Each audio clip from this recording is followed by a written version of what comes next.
প্রধান উপদেষ্টার ভাষণে নির্বাচনের কোনো রোডম্যাপ বা সুনির্দিষ্ট সময়সীমা না থাকায় হতাশা প্রকাশ করেছে বিএনপি। দলের মহাসচিব মির্জা ফখরুল ইসলাম আলমগীর বলেছেন, প্রধান উপদেষ্টা নির্বাচনের যে সময়সীমা দিয়েছেন তাতে ধোঁয়াশা তৈরি হয়েছে। নির্বাচনের সময় নির্ধারণে রাজনৈতিক দলগুলোর সাথে আলাপ করা উচিত বলেও মনে করেন বিএনপি মহাসচিব। আরও জানাচ্ছেন রহিম রুমান।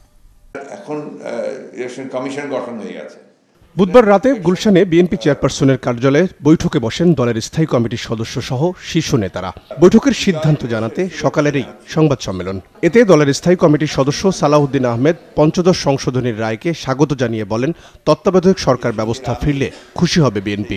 তত্ত্বাবধায়ক সরকার ব্যবস্থার বাইরে 2014, 18 এবং 2024-এর যে একটা ভোটারবিহীন আর একটা রাতের ভোট আর একটা হচ্ছে ডামি ভোট, যেটা এই বিষয়ে যদি আদালতের কাছে কেউ কোনো রকমের আবেদন করে তখন আদালত এটা বলতে পারবে। আমাদের পক্ষ থেকে আমরা এখনো পর্যন্ত এই বিষয়ে এটাই বক্তব্য দিয়েছি যে এগুলো সবগুলো অবৈধ সংসদ ছিল।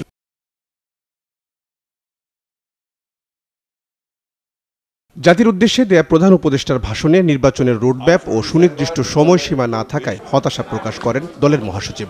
ইলেকশন কমিশন গঠন হয়ে গেছে, সুতরাং ইলেকশন পরিচালনা করবার, কন্ডাক্ট করবার জন্য তার প্রস্তুতি নেওয়ার তো সেই ধরনের কোনো প্রবলেম তো নাই।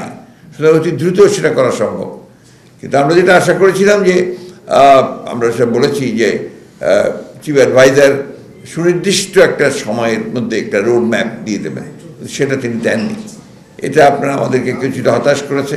প্রধান উপদেষ্টার ভাষণের পর তার প্রেস সচিবের বক্তব্যে আরও বেশি ধোঁয়াশা তৈরি হয়েছে উল্লেখ করে নির্বাচনের সময় নির্ধারণে রাজনৈতিক দলগুলোর সাথে আলাপ করা উচিত বলেও মনে করেন বিএনপি মহাসচিব।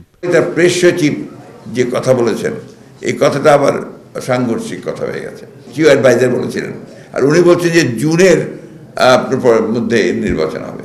তো এক্স্যাক্টলি আমরা বুঝতে পারছি না যে কোনটা সঠিক। আমরা এই রায়কে স্বাগত জানাই, অ্যাপ্রিসিয়েট করি। আদালত স্বীকৃতি দিয়েছেন যে নির্বাচিত পরবর্তী সংসদটি সংবিধান সংশোধনের একমাত্র উপযুক্ত ফোরাম। আদালত মোটা দাগে 6টি বিষয়ে অবৈধ ঘোষণা করেছেন। তত্ত্বাবধায়ক সরকার বিষয়ক অনুচ্ছেদ 58 ক ও দ্বিতীয় ক পরিচ্ছেদ বিলুপ্তিকে সংবিধানের মৌলিক কাঠামো গণতন্ত্র ধ্বংস করে দেওয়া হয়েছে বলে মন্তব্য করেছেন। খ 142 অনুচ্ছেদে গণভোটের বিধানকে স্বীকৃতি দিয়ে গণভোটের বিধান ফিরিয়ে এনেছেন। ফ্যাসিবাদী আওয়ামী সরকার সংবিধানের প্রায় 1/3 কিছু অংশ তফসিল অপরিবর্তনীয় ঘোষণা করেছিল, যা এই রায়ের মাধ্যমে বাতিল হয়েছে। এদিকে 21 ডিসেম্বর মুক্তিযোদ্ধা দলের সমাবেশে দলের চেয়ারপারসন বেগম খালেদা জিয়ার যোগ দেওয়ার কথা থাকলেও শারীরিক অসুস্থতার কারণে তিনি যোগ দিতে পারছেন না। এ কারণে সমাবেশটিও স্থগিত করা হয়েছে। সমস্ত স্টেক হোল্ডারদের সঙ্গে আলোচনা করে এই বিষয়ে যেন কোনো বিভ্রান্তি সৃষ্টি না হয়, সেই হিসাবে একটা তারিখ নির্ধারণ করা, সময় নির্ধারণ করা যেতে পারে এবং সেটাই উচিত বলে আমরা মনে করি। হ্যাঁ, এটা উনি অসুস্থ হয়ে পড়েছেন, গত পরশু রাত থেকে একটু অসুস্থ হয়ে পড়েছেন, যে কারণে চিকিৎসকদের পরামর্শ অনুযায়ী এটাকে স্থগিত করা হয়েছে। রহিম রুমন, 71, ঢাকা। কিন্তু আমরা যেটা আশা করেছিলাম যে